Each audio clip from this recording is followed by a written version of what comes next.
এ দেখো একটা ডিজাইন গলা শুরু করলাম, ডিপ নিলাম হচ্ছে, ডিপটা নিচ্ছি 9 ইঞ্চি। ভালো করে দেখো তোমরা, 9 ইঞ্চিতে পয়েন্ট করে নেব। তো নিলাম পয়েন্ট করে, এবার এদিকে ফাঁকা দেবো 2.5 ইঞ্চি, নর্মালি যেটা হয় 2.5 ইঞ্চি, আর এপাশেও 2.5 ইঞ্চি দেব। এবার ভালো করে দেখো, এবার 1/2 ইঞ্চি নিয়ে নিচ্ছি যদি আমার লাগে, মানে কোনাটা আসতে, তার জন্য 1/2 ইঞ্চিটা এক্সট্রা ওই পাশে পয়েন্ট করে নিলাম। আর যেখানে 2.5 ইঞ্চি দাগ নিয়েছি সেই বরাবর দাগ দিয়ে দিলাম, এদিকেও মিলিয়ে দিলাম। মিলিয়ে দেওয়ার পরে এবার যেটা করব সেটা হচ্ছে উপর থেকে আমি, দেখো ভালো করে দেখো, 3 ইঞ্চিতে পয়েন্ট কেটে নেবো। দেখো মানে ওইখানে হচ্ছে মানে 2 মুখ মিশবে। তো এবার আমি ডিজাইনটা আঁকিয়ে নিব, ভালো করে দেখো। এখন দেখো একটা জিনিস কাস্টমারের পছন্দে বানাতে হয়, তারা এটাই চেয়েছে। তো এই দেখো ডিজাইনটা কেমন হচ্ছে।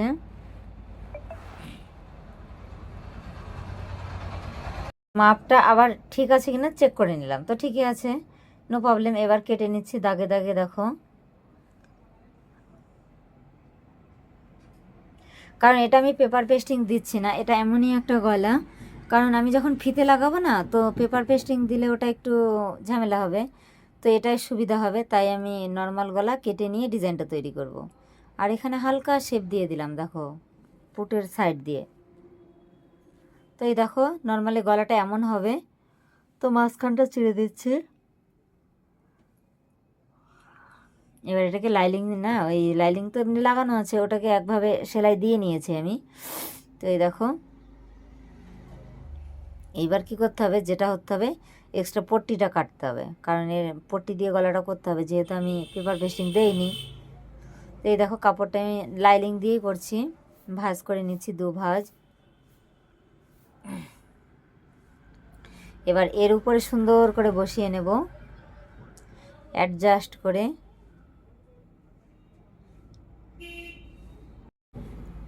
এবার দেখো একদম ভিতরের পোর্শনটা কেটে বের করে দেব, একদম পয়েন্টগুলো যাতে ঠিক থাকে।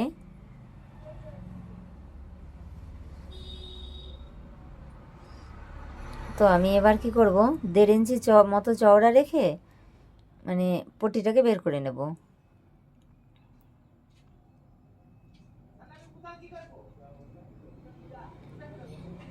জাস্ট হয়ে গেল। এবার এইখান দিয়ে একটু কাটতে হবে, কেন বলো তো, তাহলে আর পরে আর টান পড়বে না। এই দেখো গলাটা এমন হবে। তো এই পয়েন্টটাকে আলাদা করে দিলাম, এবার সাইডটা সেলাই করে নেব।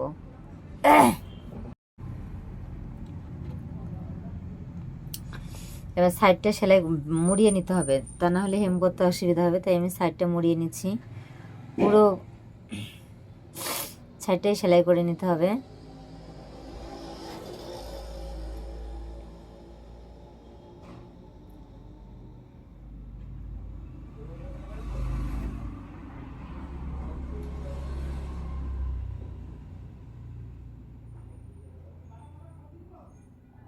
পুরো সাইডটাই একদম এক লেভেলে ভাঙতে হবে।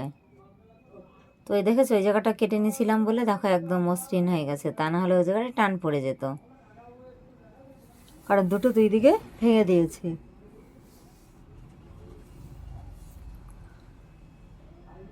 ওই যে দেখেছো কী করে ভেঙে দিতে হয়, তোমরা একটু ভালো করে ফলো করো, তাহলেই বুঝতে পারবে। যা বাবা সুতো শেষ হয়ে গেল। তো যাই হোক ওটুকু আর দেখালাম না তোমাদের। তো এই যে আমি ফিতেটা আগেই বানিয়ে নিয়েছি, আর ফিতে কী করে বানাতে হয় তোমরা আমার চ্যানেলে দেখেছো এর আগে, আর না দেখে থাকলে তোমরা শিগগির গিয়ে দেখে নাও আমার ফিতে কী করে উল্টাতে হয়। খুব সহজেই সুচ দিয়ে ফিতে আমি উল্টাই কী করে সেটা দেখানো আছে। ওই দেখো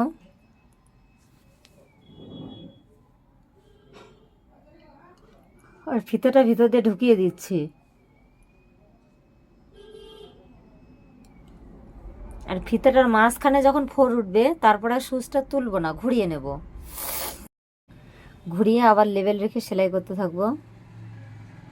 দেখো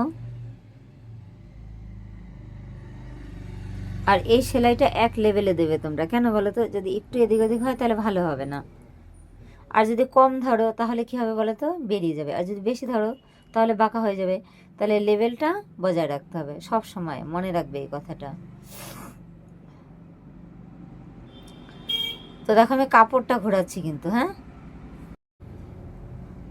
তো এখন আর একটা ফিতা লাগানোর পালা। একটা তো লাগানো হয়ে গেছে, সেমভাবে এ পাশেও সেই সুচ গেঁথে রেখে, তো এই দেখো সেলাই করে বেরিয়ে যাচ্ছি। এবার চিকচিক করে কেটে দিতে হবে, তা না হলে উল্টানো যাবে না। তো এমনভাবে কাটবে তোমরা যাতে সুতোটাও না কাটে আবার বেশিও না থাকে, একদম সুতোর কাছ অবধি কাটতে হবে। তো পুরোটাই এভাবে চিকচিক চিকচিক করে কেটে দিতে হবে। তো আমি কেটে নিয়েছি। এবার হচ্ছে ওই দেখো সুতো ছিল, আমার খেয়াল ছিল না সুতোটা। এই দেখো ফিতেটা উল্টে নিচ্ছি, মানে সোজা দিকটা করে নিচ্ছি। এবার হবে মেন সেলাই, কারণ এই সেলাইটা যাতে একটু বেঁকা তেরা না হয়, কারণ তাহলে এক চুলো যদি সরে যায় না তাহলেও খারাপ লাগবে দেখতে। তো সুন্দর করে উল্টে একদম লবে লবে সেলাই দিতে হবে এক লেভেলে, কারণ সরে গেলেই খারাপ লাগবে দেখতে। তোমাদের বারবার বলছি এই সেলাইটা যদি সরে যায়, এক চুল সরে গেলেও সেলাইটা খারাপ লাগবে দেখতে।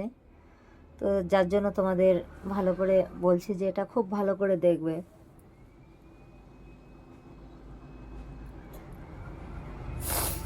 দেখো আমি কিভাবে সেলাই দিচ্ছি, একদম ধরে ধরে। তোমরা ঠিক এভাবেই ধরে ধরে দেবে, কারণ এই সেলাই কিন্তু ধুমধারাক্কা দেওয়া যাবে না, আগেই বলি তোমাদের। এগুলো একটু রয়ে সয়ে দিতে হবে ধৈর্য ধরে।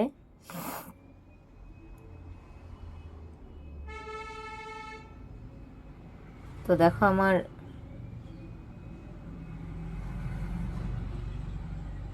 একদম ধরে ধরে দিচ্ছি, দেখো